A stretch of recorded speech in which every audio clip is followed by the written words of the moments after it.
ừ. Rút cháu với à, rút cháu với à. Ừ.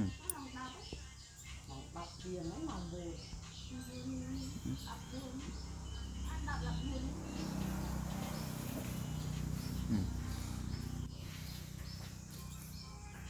Yeah. Ừ. Ừ.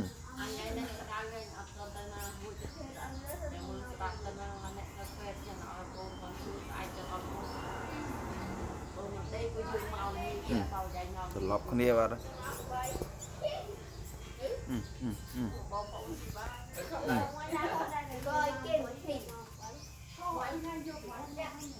Ừ.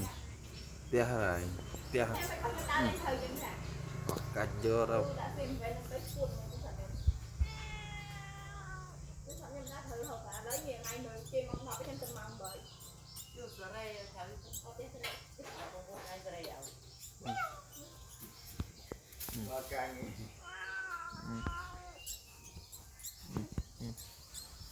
Rồi.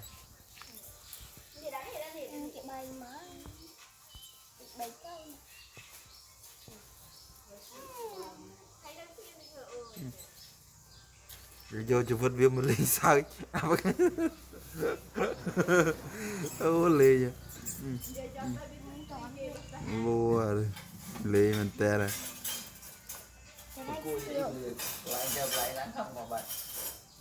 bây giờ cho vứt cái niềm một ly sao mình ăn mó mó dạ dạ dạ đừng có chọc cái này ừ. Ừ.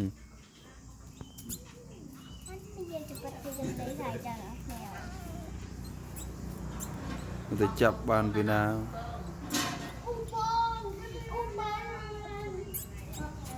ừ.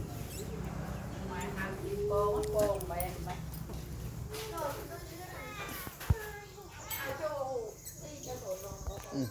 À bà cạch vô khô rồi ừ. Ừ. Ừ. Ừ. Ừ.